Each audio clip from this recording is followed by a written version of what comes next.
What's going on, guys? Hope everybody's having a great day.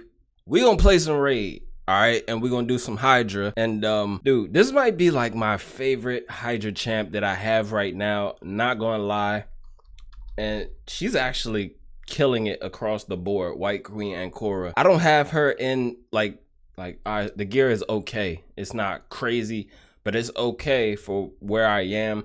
But dude, I love everything about this champion. I've not done anything on her. That's why we're gonna talk about it now. Her kit is very solid, and this A1 is probably the main reason why I love her in Hydra. Has a 30% chance of decreasing the cooldown of a random ally's skills by 2 turns, except the champion. All of this is for White King Narcissus. I don't have a White King Narcissus, right? If the cooldown on the skill is fully reset, also heals that ally by 10% of this champion's max HP. So you build her with some solid HP, you get a good heal on that A1 as well. Well, an okay heal. 10% of her max HP, not bad. She has a cleanse on the A2 and a shield and strengthen, both 2 very solid buffs to have. And obviously a revive, which is going to give you 75% turn meter, 50% HP, and resets your cooldown. So solid for Hydra. Like, solid is honestly an understatement because, man, it's pretty much everything you want in a reviver. It's single target or not, it is everything you want. On the passive ability, whenever an enemy tries to place a fear, true fear, freeze, provoke, yada yada, on the ally with the highest crit damage, transfers those debuffs to the champion instead. So your DPS champion in Hydra is going to be good to go if you're not running Shamel. I don't really run Shamel in Hydra, honestly. Fills turn meter of this champion by 50% if this champion misses their turn due to one of these debuffs, and at the start of her turn, removes any fear, true fear, freeze, blah, blah, blah, right? That's only if, White King Narcissus on the same team. But amazing kit. I have Ward of the Fallen on her at the moment, just, because I do use her in arena. But we're talking about Hydra. She does have a speed aura, which is solid. Right now, I have her in a protection set just so we can get some protected buffs. In Hydra, we're not getting our shield stolen. We're not getting our strength stolen. Also helps out. We got about 93k HP, 4.6k defense, 335 speed, a little bit of resist, not really much to make a difference. I don't have masteries on this champion. I should put masteries on this champion, but I don't have masteries on this champion, and she's doing wonders for me. I should probably go down support defense, standard support masteries. It'll probably make her a much better champion. You could also elect to take a different blessing than Ward of the Fallen if you need someone with temp chains, if you need someone with intimidating presence for PvP content. She could be that champion for you. But I like to take Ward of the Fallen just because it's going to give her some more survivability in PvP content. As far as PvE is concerned, you could build a champ with these stats and not need a blessing to really get through all of the PvE content. But let's go and look at the team that I am using in Hydra. Whoops, wrong window. Let's go to Hydra because I got to do all my battles. And I'm actually running this team. I ran this team first on hard, and then it was doing just the most ridiculous damage. And I was like, nah, we got to move this up to brutal. So we're going to go ahead and run brutal. The team is here. So the team is actually a Cupidus Venus team with Tuhana Rock, Harima as our main DPS, and we have Lady Mikage, the Wonderful, and of course our White Queen Kora, who is going to be resetting our champ skills. This team runs full auto. I can literally hit the button, walk away. So let's go ahead and run it. Obviously, the thing that people want to see most when it comes to Hydra is what is the damage? What is the DPS doing? Is this DPS going to be great for me? We're talking about Kora, right?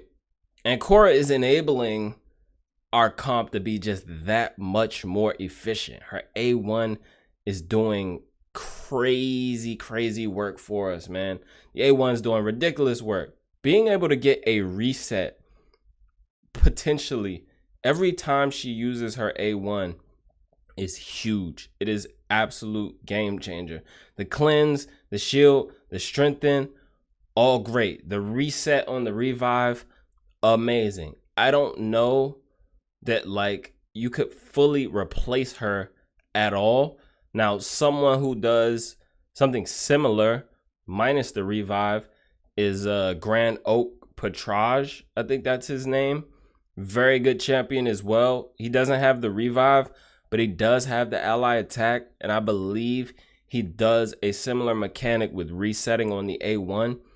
I've been messaging with someone recently who started using him in Hydra after I told them about what I was doing with Queen Kora, and he saw a decent boost in his damage just from having that reset A1. It's amazing, right? It's amazing, right? Let me just find the words for you. Ideally, you want decreased speed and increased speed, right? Follow me. Stay with me now. You want increased speed, decreased speed. In Hydra, you want to be taking as many turns as possible, right? Before the bosses, the heads, they take their turns. If you're getting a reset, that's the equivalent of like maybe taking a few turns without having to increase the turn count, right? So just having that, you can understand. If you connect these dots, you will understand why she is significant, or champions that reset are significant. It's similar to what is going on with Trunda Yumiko comps, right? Shuzen, instant turn, right? It's absolutely broken, right? But this is common sense. I'm just talking through it with you guys. But this comp is going to do some amazing numbers for us. Harima is our primary DPS. I actually need to go throw this on my Cupidus, but something that I've actually been doing is trying to put a blood shield accessory on my DPS champion. That way, every time they take a turn, they get a shield back on them. That way, they can kind of stay alive a bit more, and it just helps with the longevity of the comp. It helps the comps be more full auto friendly. Obviously, we have a lot more full auto friendly comps now. When Hydra first came out, a lot of the comps were not auto friendly, just because of the stat requirement and, you know, all of the mechanics that you need, right? Block buffs, provokes at certain times. You want HP burn. HP burn will help you if, you know, you don't want to bring block buffs all the time. That way you don't have to worry about, you know, poison cloud. You can use HP burn if you don't want to bring block buffs. All of these different things. But blood shield, having blood shield on the DPS has been a game changer for me for sure. And I need to go put a blood shield accessory on my Cupidus, but I don't even know if I have space. Right now he's in Stone Skin and Savage, so we're kind of taking up a lot of spots. I don't know that I honestly can put blood shield on him, but this comp, I love it. I absolutely love it. I tried to run it on Nightmare. It's not that good on Nightmare, I'll be honest with you. The only thing that this comp is missing is someone to reliably strip buffs. Venus can strip buffs, right? She's great at stripping buffs. But having someone like Michinaki, right, who will strip buffs on a skill for you. And we got 2 men down at the moment. It's okay. They're going to get back up. This comp is going to do well over 300 million damage. It's going to be fine. But someone like a Michinaki to absolutely just strip the buffs would be amazing for it. That way, when we get reflect damage up, it's gone. Things of that nature. Full auto, not going to be the easiest to time, which is why Venus kind of works, because it's her passive, I believe, that's doing it. So if I'm correct, I believe it's her passive.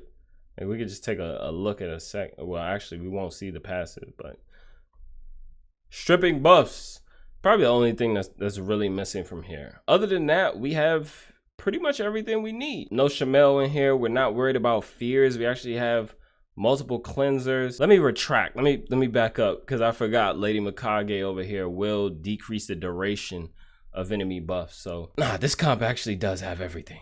This comp has everything. And as you can see, we got the reflect damages up right now. That's not gonna help us at all, but I'm literally not gonna take this off auto. So I'm gonna let this run for a bit, and then I will check back in with you guys once it hits the number that I wanted to hit. We're at 100 mil damage. We're about 10 minutes in and it's running smoothly.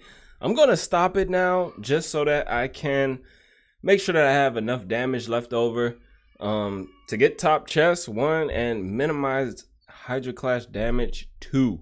And I can get my nightmare key, my heart key in without any, issues. Trying to get a perfect like 650 mil Hydra clash. So we're gonna cut it off here. And obviously Harima doing like the bulk of our damage. 58 mil, Cupid is doing something for us.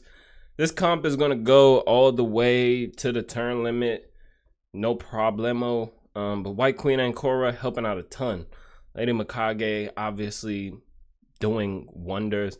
I've done a video on her in the past. Tuhana Rock, solid champ. Venus doing great. We're gonna keep this. And let me know if you guys are using White Queen Kora in Hydra at all, because I'm definitely using her and I love using her there. Let me know how you guys have your Kora built. Are you strictly using her for PvP? Let me know in the comments down below. It's going to be all though, guys. Be sure to subscribe to the channel. I would greatly appreciate it. And until next time, guys, be good and be well.